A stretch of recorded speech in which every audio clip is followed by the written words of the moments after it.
For a long time, Neanderthals were treated like humanity's embarrassing cousin, the heavy-browed brute, the failed human, the guy who looked at a rock and somehow still lost the argument. In old cartoons, Neanderthals were basically hairy refrigerators holding clubs. Strong, yes. Useful for lifting things, maybe. But smart? Not really. And that idea became so normal that even the word Neanderthal became an insult.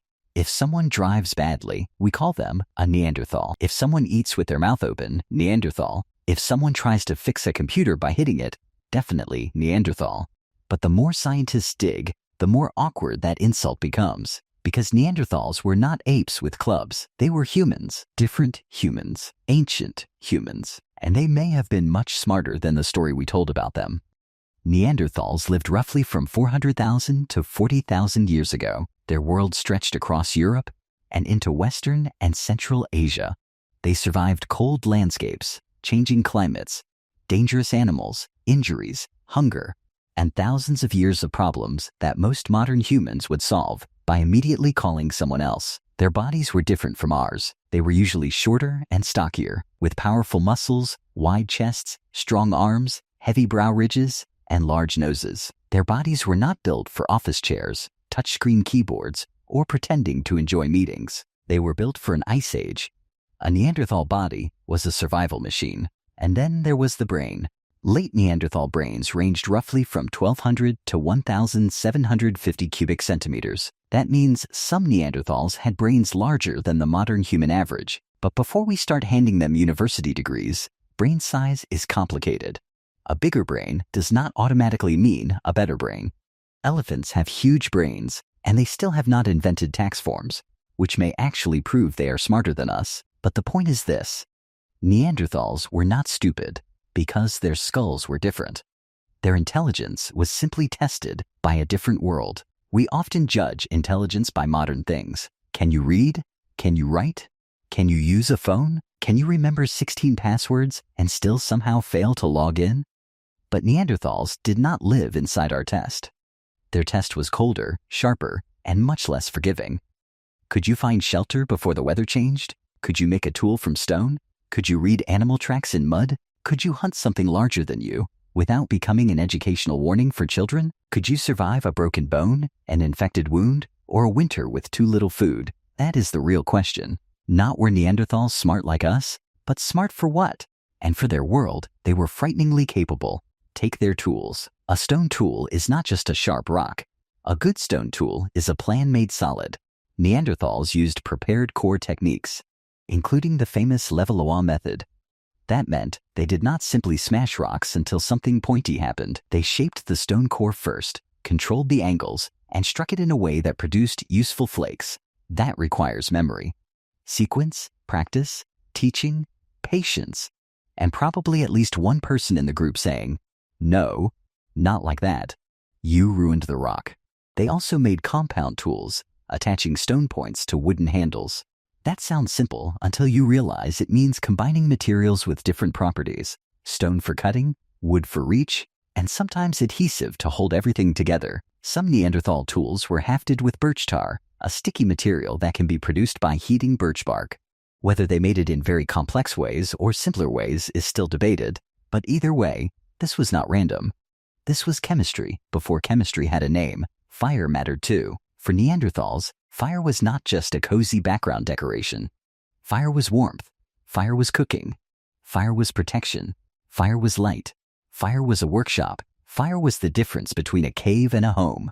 And around that fire, they probably repaired tools, shared food, watched children, listened for danger, and remembered where not to go next time. Then there was hunting. Neanderthals hunted large animals, sometimes at close range. That is easy to say from a chair. But imagine standing near a huge animal with a spear and a body that can be damaged very permanently. A bad hunting plan means the animal escapes. A very bad hunting plan means the animal does not escape because it is now standing on you.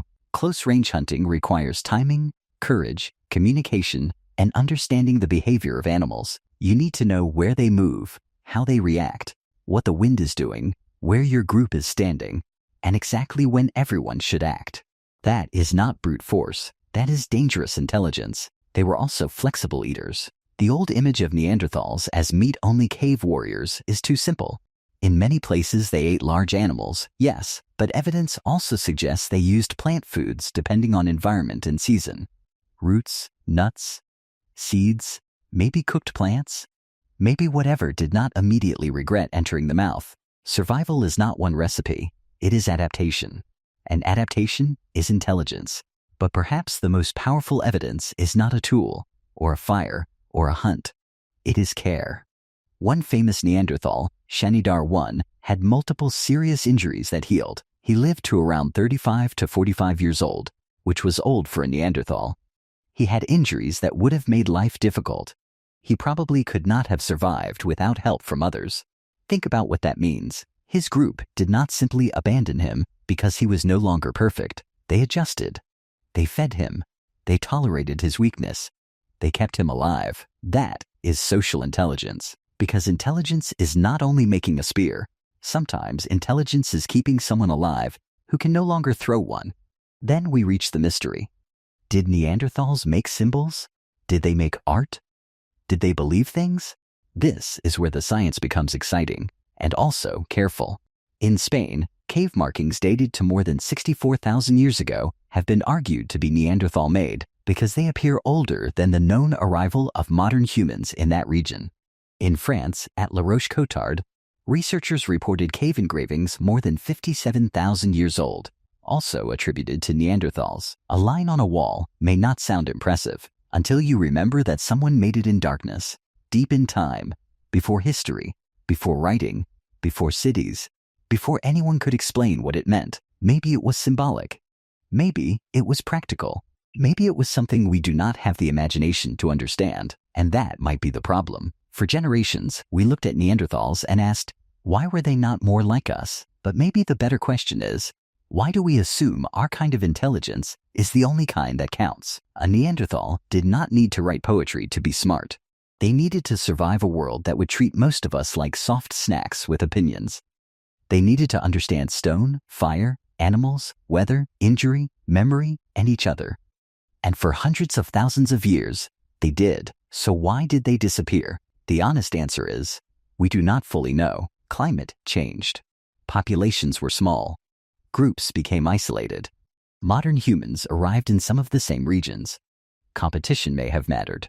Disease may have mattered. Luck may have mattered. Interbreeding definitely happened. Their disappearance was probably not one dramatic final battle between smart humans and dumb cavemen. Reality is usually less cinematic and more depressing. A small population here, a failed winter there, a group that did not recover, a changing landscape, a new kind of human moving through the same world.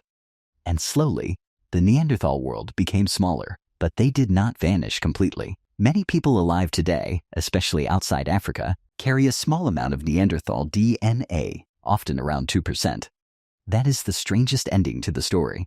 The humans we mocked as almost human were close enough to become part of us. Somewhere inside modern bodies, a tiny inheritance from Neanderthals is still moving forward. So were Neanderthals actually smart? Yes. But maybe not in the way we like to measure. They did not build skyscrapers. They did not make smartphones. They did not create the internet. Which means they also never had to read comments. So maybe they won. They were smart in the way their world demanded.